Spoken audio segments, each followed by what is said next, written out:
Hello, welcome back. I'm Eleanor. Thank you for coming. And this is my podcast between Nasi Goreng and fried rice.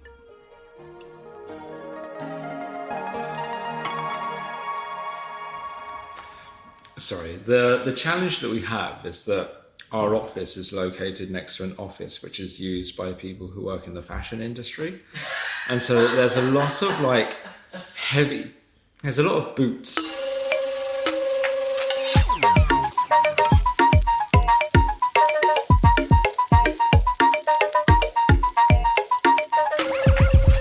Hello, James.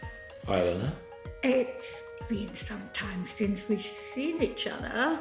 Hasn't been that long, has it? Oh, yeah, a couple of weeks ago. But I mean, before that.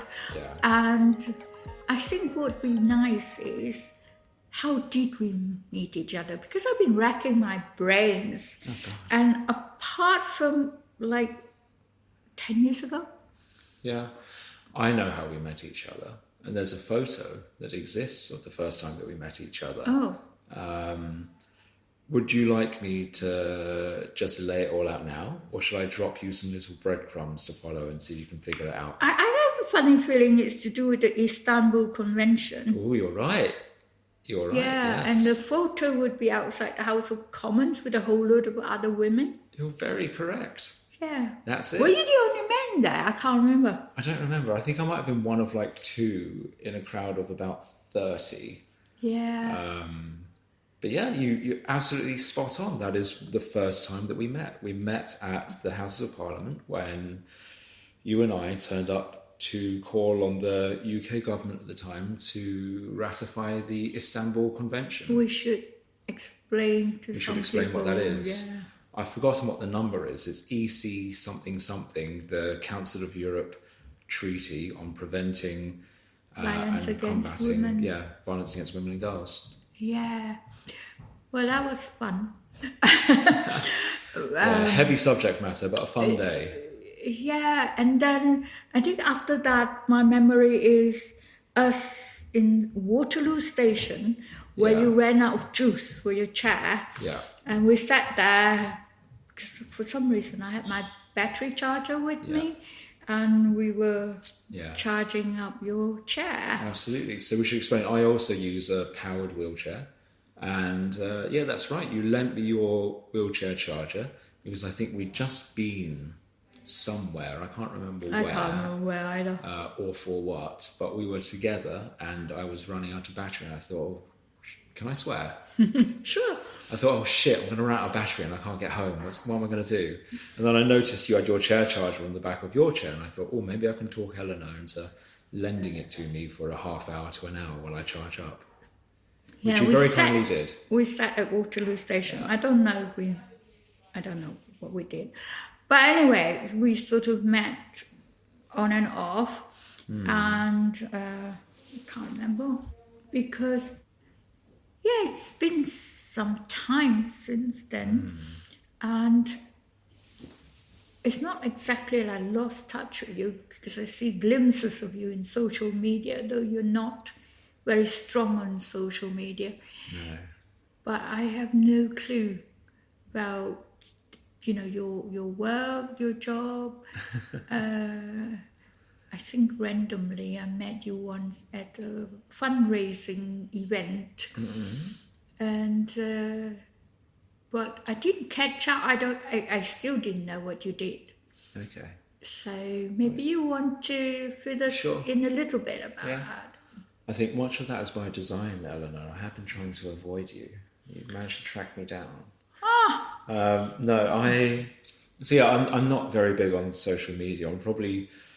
I think I'm probably one of 4 people under the age of 40 who doesn't use Instagram or TikTok or anything like that. I'm very barely there on Twitter. And I think I'm very barely there on LinkedIn either. I've become, I want to say in my old age, but I'm conscious that you'll have people who are thinking 38 is not your old age. But for me, being 38, I will say in my old age, I've become something of a recluse. I think that's partly due to just busy family life, busy work life, and all of that, right? But yes, sorry.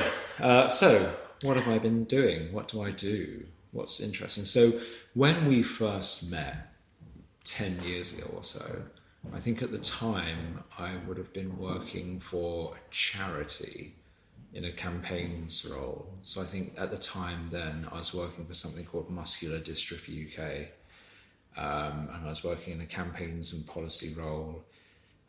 It's a really, really interesting organisation, do a lot of good work. I had joined them at the time because I had attended an event in Parliament they held, because they used to hold what's called the Secretariat, so the organisational responsibility for an all-party parliamentary group, or an APPG, for young disabled people. So I think that's how I actually got to know one of our mutual acquaintances, Becca, which was my link then to the Istanbul Convention event that we met at. Subsequent to that, I went off and did other things. I worked in the private sector for a while. I think our next contact was when I was working at a funder. So I used to work for the City Bridge Trust, as it was known then, or the City Bridge Foundation, as it's known now. I had a variety of roles there, but right now I am working at an urban design and research practice called Publica, where I work as a director. Cool. Now, I totally agree with you on social media, although I'm quite active on social media now. But when I was your age, I didn't do anything on social media because, like you, I was busy just being full-time mum in France, where I didn't really speak the language. Even more challenging. Well, yeah, but yeah, I'm not quite twice your age. I can't add. I'm 66, so how much older? Significantly less than twice my age. Oh, well, whatever it is. And then I it's not an explanation, but I'm more engaged in social media because of the roles I play in Sisters of Reader, in cultural access and the sort of policy and stuff. It's sort of it's a necessary necessity, tool. Absolutely. And I'm hoping to disappear from the social media. I say that because, I'm sort of, I am retirement age. Got my first pension. But anyway, it's not about me. I've just recalled that probably the last time where we met was like 4 years ago, just when there was the big COVID thing. Yeah. And I asked you if you mind being interviewed for the intersection of disability and people of colour. And you very graciously agreed. Yeah. So I used that opportunity to ask about the increase of violence against East and Southeast Asians because of COVID and how we feel as disabled East Asians or Southeast Asians, and that was great. You gave me some brilliant quotes which I used when I was asked to write about the intersectionality of being disabled and a person of colour. Yeah. And I've been asked during other podcasts with like disabled art online, disability arts online, of which I was a director for I think a couple of years. And I took the liberty of quoting you because it was better than anything I could have said. Oh, thank you. So COVID is not over, but some people think it is. And I think it's still important to consider it. And it's only a couple of days ago that I think it was a Hong Kong Chinese who got attacked in Birmingham. Oh, I didn't read about this. Yeah. Tell me more. I don't remember all the details, but I just remember it was covered more in the sort of East and Southeast Asian community space. Okay. But that was in Birmingham, and this person agreed to speak out about it. I don't exactly remember, but I'm just saying this to say that it's not finished. No. And the racism is continuing, and we have to be on guard about that. Yeah, absolutely. However, one of the things that have arisen because of this highlighting and spotlighting on East and Southeast Asians being targeted is that a lot of us are more willing to speak out. Whereas before, I think we're seen as the model minority. Yeah. And we don't think that, being attacked is going to happen to us. But because of COVID, a lot more people are willing to speak out about that. Yeah, I think there's an element of truth in there. What you're saying brings up a lot of really complex historical issues, right? So if we think about COVID as a flashpoint for racism, I guess, against East and Southeast Asian people, yes, it's true. You do see a spike in violence and hate against East and Southeast Asian people around the time COVID was happening and in the aftermath.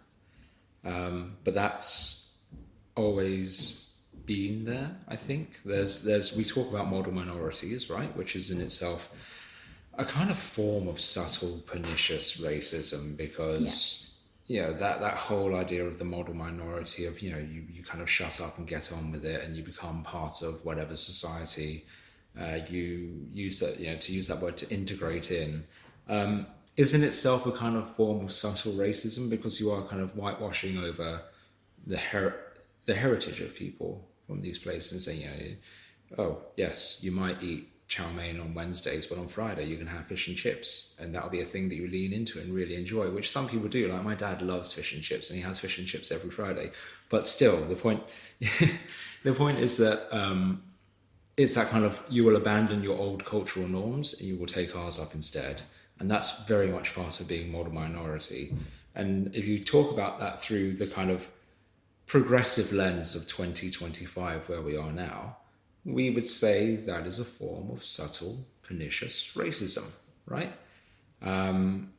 There's always been racism against people of East and Southeast Asian heritage. You think about... You can say easy. Sorry? To make it short. To make it easy, short. Okay. There's always been forms of racism. I mean, think about characters from TV shows. Or was it Dr. Fu Manchu or whatever? Yes. And all of that kind of stuff, and like the yellow peril of the 50s and 60s. It's always been there. But I think COVID was just like a flashpoint, like a lightning rod for this, much in the same way that you talk about racism against other people. Think about the grooming gangs inquiries that are happening now with the government, and how that's become a real lightning rod for lots of racism towards people who are black and brown. So there's all sorts of events, global world events, that kind of bring these things into much sharper contrast. What's interesting for me is how people respond to it. So like you said, people being more willing to report, to speak up, to talk about their experiences. That's a good thing, right? The suffering is not a good thing, but people being more willing to address it is a good thing. Absolutely. I mean, I was a director of EBR, now called Sesame. EBR stands for End Violence and Racism Against East and Southeast Asian Communities, which is very long. So they've gone back to calling it Sesame Organization, which is what they started off as. And very strongly they have more of a support group for people who face that kind of racism and violence.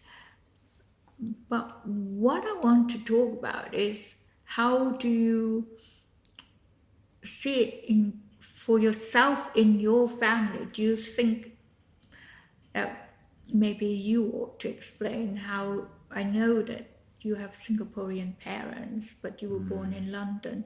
Yeah. Do you want to expand a bit about that and about your family? Yeah, happy to. So, what do we say? I mean, talking to children. So this is a broad parenting thing first, which is, every parent will hopefully at some point talk to their children about the existence of racism, amongst many other horrible Isms. things. Isms, yeah, amongst many other isms in society. Most parents, I think, will have a conversation with their child about that at some point in their life, whether it's initiated by the child or initiated by the parent. There's a desire to understand. I saw this thing and it made me uncomfortable and I'd like to understand it. Why did this happen, mummy, daddy, sort of thing.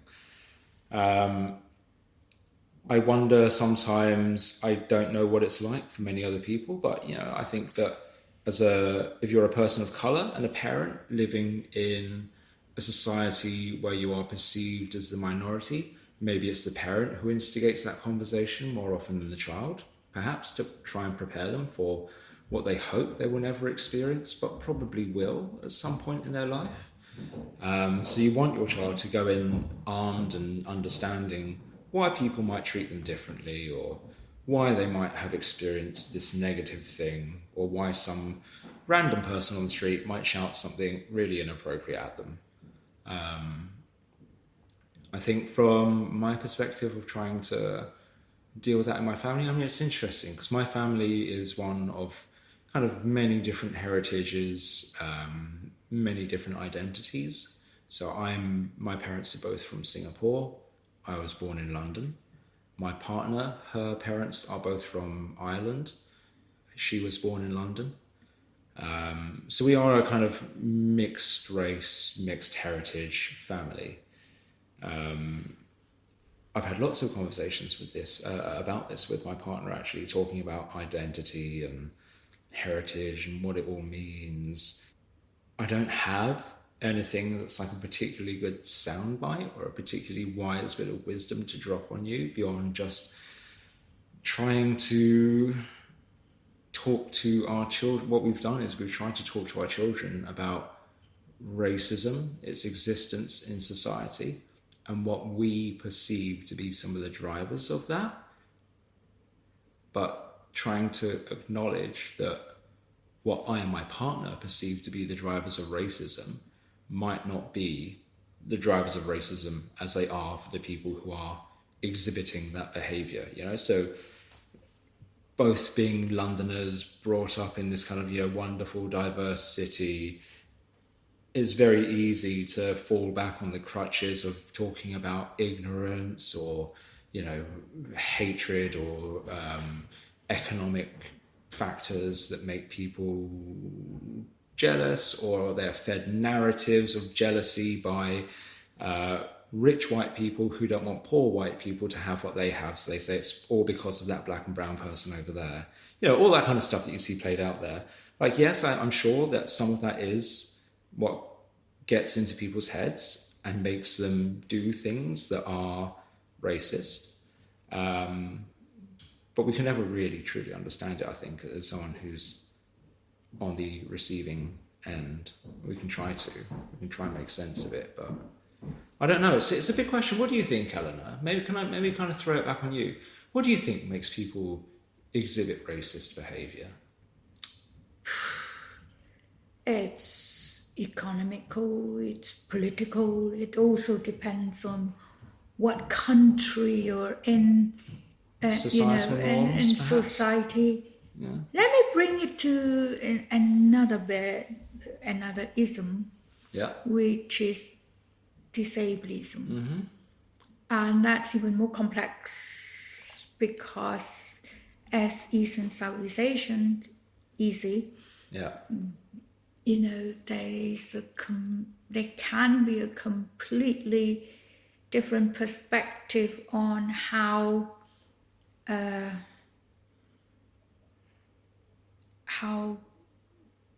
people who are from that community think about disabled people. Yeah. I mean, I get very frustrated and I kind of want to scream my head off.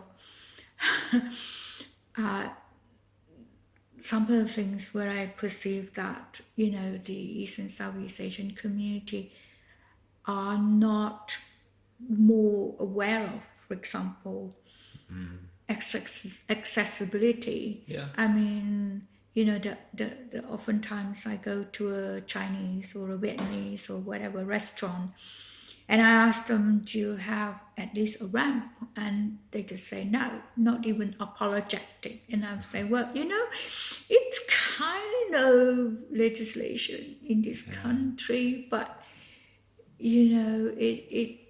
they're just not bothered. No. And because you and I both know that people say, well, you can sue them. Not really. Not if you go into sort of, the reasonable adjustment kind of thing. If that's a mom and pop store or just a single, exactly. you can't do that. And the onus is on a disabled person to do that. And very oftentimes, who's got the energy to do that? Yeah, exactly. So, there's all sorts of things, and I won't mention names, but there was one community center that I went on at more than a year before they actually put in a ramp. And it is so painful in a way. So when I was in Coventry, I remember there was a Chinese restaurant that wasn't that great on access. But the way I looked at it, it's my only local neighborhood Chinese restaurant. Yeah. I don't want to raise too much. I don't want them spitting in my food.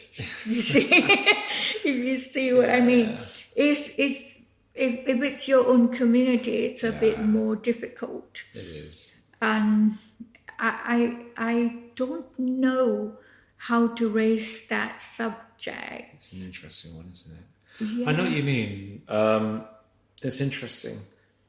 It's almost like earlier you talked about model minorities, right? You talked about being that perception of EC being a model minority in the UK. In some ways, amongst our own communities, disability, it's almost like there are some aspects of that model minority identity which carry through. So we almost feel like as disabled people, there are aspects of the model minority mindset that we see in our engagement with people from our community. So you talked about, you didn't want them spitting your food, for example, not wanting to kick up too much of a fuss or to sue like a little mum and pop stall kind of thing. These community centres, the restaurants and so forth, they're like little islands of a community that we recognise. You might recognise from childhood or from a time before coming to the UK, where you think, oh yes, this is a community I know, I recognise this, I want to feel comfortable here. And so you don't want to be the person, it's very uncomfortable to be the person who is banging on at them saying, you need to put a ramp in.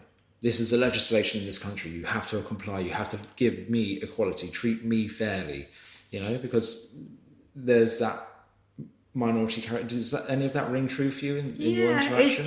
It's just not part of my makeup, not part of my, the sort of training that I get as a child. You don't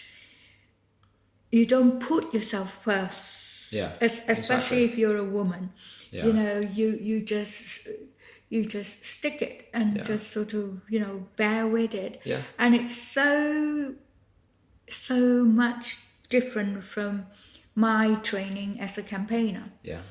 Why should my campaigning stop at my own community. Yeah, why should it stop at your another part of your identity, which is about your heritage, right? Yeah, and it's I think sometimes people bang on, as it's a much a buzzword now, intersectionality. Yeah. And I've said, I think at one conference, I don't remember where, and I said, intersectionality means that you get invited at every table.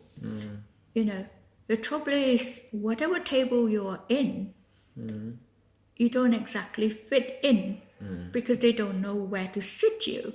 Yeah. You know, and sometimes, and then sometimes when they sit you, it's like, I don't want to sit there. I want to go and sit with that person to talk to. But if I'm just using as a wheelchair user. Yeah. You get stuck in a corner and then you can't get out. But it's that kind of, intersectionality that people don't consider. Yeah. And it's quite an effort. Yeah. To raise. In a lot of ways, what you're saying here is it's like a new articulation of an old problem, which has been long recognised. There's that thing like, sort of people who have global identities or who belong to many different places, people who have multiple heritages or really embrace their multiple identities. There is that whole thing of if you are from everywhere, you sometimes feel like you are from nowhere. Yeah. Right. It's that.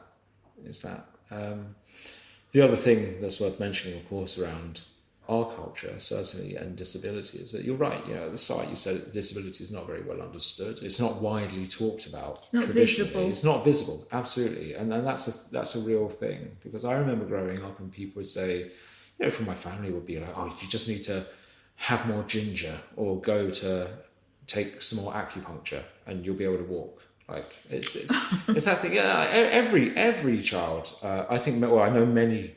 I don't know about every, but I know many people of kind of Southeast Asian heritage who have some form of disability who will have exactly that same story about being told to either have some more ginger or drink some ginger tea or go and have acupuncture and it will sort you out. It will cure you.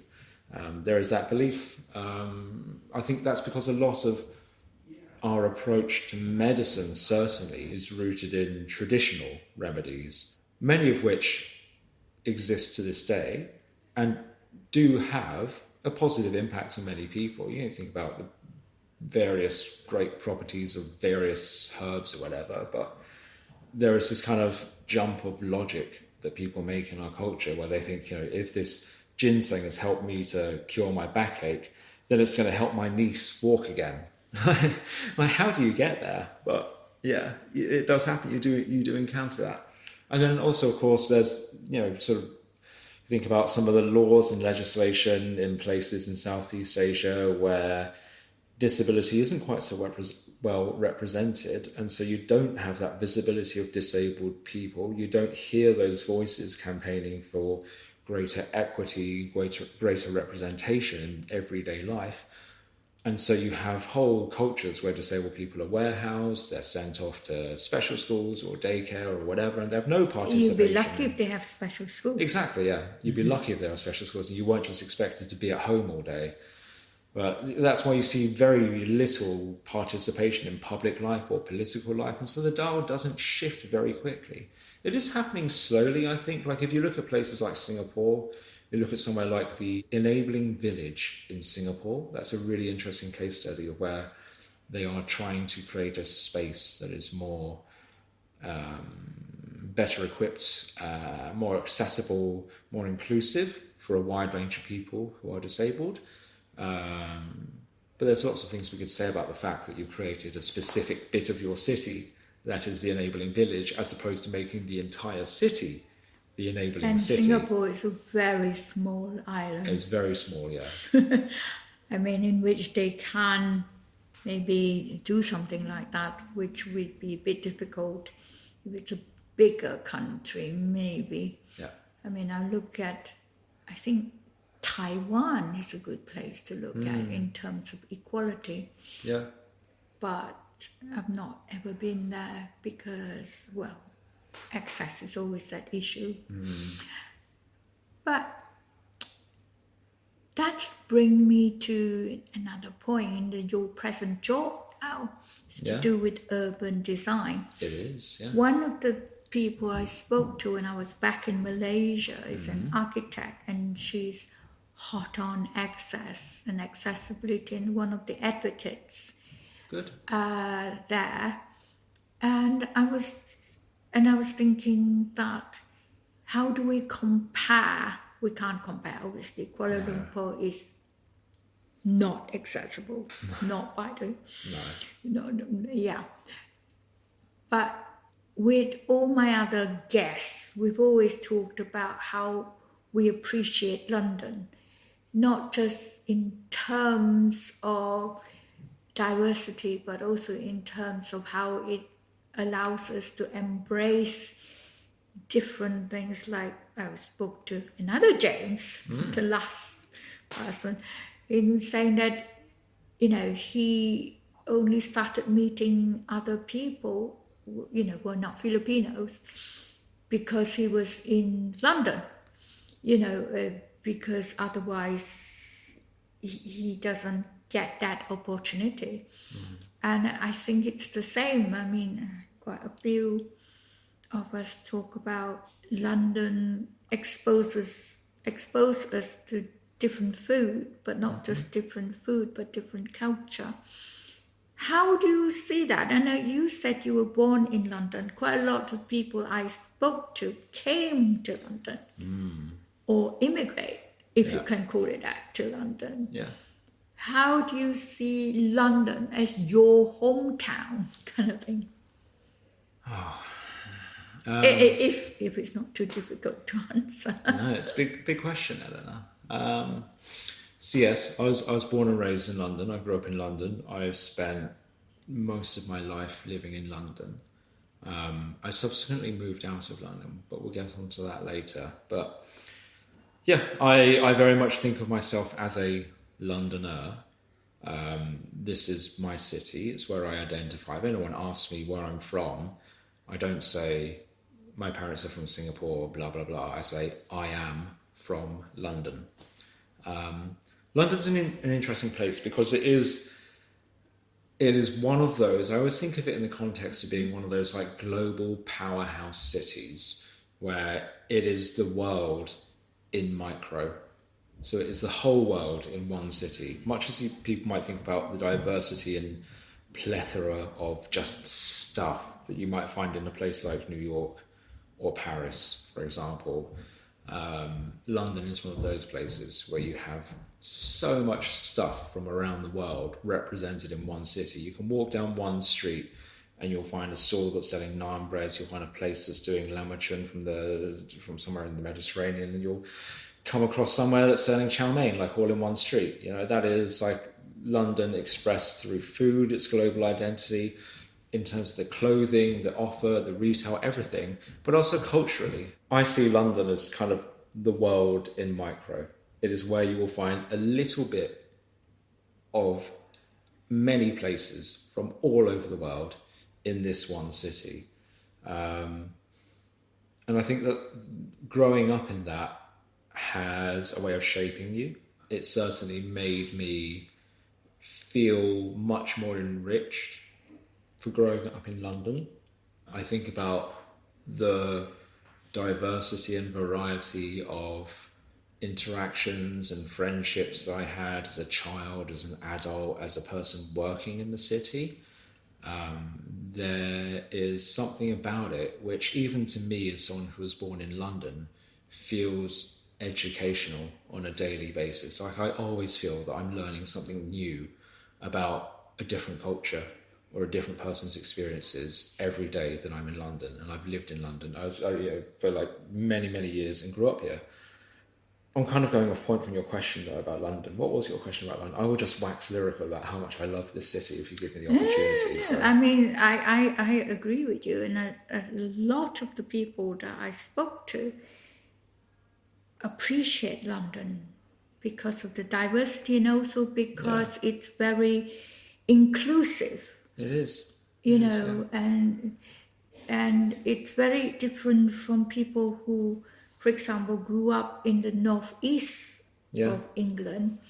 I spent some time there, in which, you can be the only non-white person in this whole school. And how they had to deal with it, which I don't think you do if you're born in London. There's a certain, how do I put it, privilege. Yeah, absolutely. I do recognise it as a privilege. Because of that. Yeah. And and all the sort of universities and all the museums and you talk about having a bit of everything. Well, I'm just thinking of the British Museum that's got everything in it, but nothing in it that's English. Well, they say it is because they nicked it 100 years ago and it belongs to them now. No, you're right. There is a certain privilege to growing up in London. And I think, earlier you were talking to me about my perceptions around race, my perceptions around disability even. And I think none of my answers to you were about things that I had directly experienced. Because if I rack my brain long and hard, I can only think of maybe a handful of occasions where I've experienced that sort of racism or disablism, or ableism rather, partly because of the kind of context in which I grew up, which was this fantastic multicultural, diverse city where you're not going to bat your eyes twice at if you saw like a 3-headed alien walk down the street wearing a skirt and a jean vest. You just wouldn't. You would think, oh, it's just someone in costume or something. It's just London. You'd chalk it off and move on. Like you wouldn't stop and stare at that. You know what I mean? So that is part of the great privilege of growing up in London, is that you grow up in a context of in a culture where diversity is the norm. Is inclusion the norm? To be debated, but diversity certainly is. I've talked about how great London is. Of course, there are still issues with the city. Of course, with any major metropolis. A lot of the inequalities and inequities we find in London lie less along lines of race or disability. It still exists, don't get me wrong, it's still there, it's important, it's still there, it has a huge impact on people. But I think in London, the greatest ism is classism, particularly around wealth. So London being a major metropolis, there is so much wonderful stuff here, so much access to opportunity, if you have the wallet for it. That is my big problem with London. My big problem with London is the economic inequality of this major metropolis. And that's exacerbated by issues of race, because we know that people who hold certain immigration status, for example, will be much more likely to be found in lower socioeconomic circles. Similarly, we know that disability is one of the main drivers of poverty. I think Joseph Rowntree Foundation published a report about this, where disability is like a huge statistical driver of poverty. And we've seen this in the government's own figures as well. A number of households with a disabled person in them who are also in poverty. It's a massive proportion of the overall. So there's this kind of question then that comes around is, you've got this wonderful, diverse city that is purportedly inclusive, many people, but it's inclusive along lines of monetary ability to access that. Do you know what? I think this is a good place to stop, because or else we'll be trying to solve the problems of London. I was just getting started. I'm sorry. We'll have to do another podcast for that, because I think or else we'll not be able to stop. And it is fascinating. And I think maybe we ought to look into that. And I absolutely agree with you. I love London. I don't want to move. But that's another story. Yeah. So here's the thing I'll leave you with then about London and my point about money. Is that I'm a proud Londoner. I was born in London, I grew up in London, but I've subsequently had to move out of London for economic reasons. Oh. So, I was in the very fortunate position a couple of years ago where I was looking to buy a house, that dream of home ownership, which many people want to have.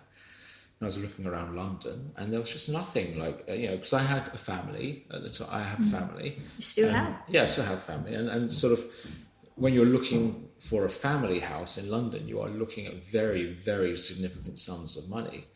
And so I moved further out to Essex, where I got a house that was like twice as many bedrooms as what I could have had in London for about half the price of what I would have paid in London. And there is a big problem around families being displaced out of London, but that's another issue for another time. Don't even get me started on adding into my house search the layer of trying to look for somewhere accessible as well, because we have a big issue with that in London too. That is a huge thing. Accessible homes, but you're right. There's so much more, but still, London. Can I add one more thing? Sure. So earlier you talked about people coming to London from a position where they've grown up somewhere more rural, and they were maybe the only person of colour in their village. And now they're in London. It's a wonderful, diverse place.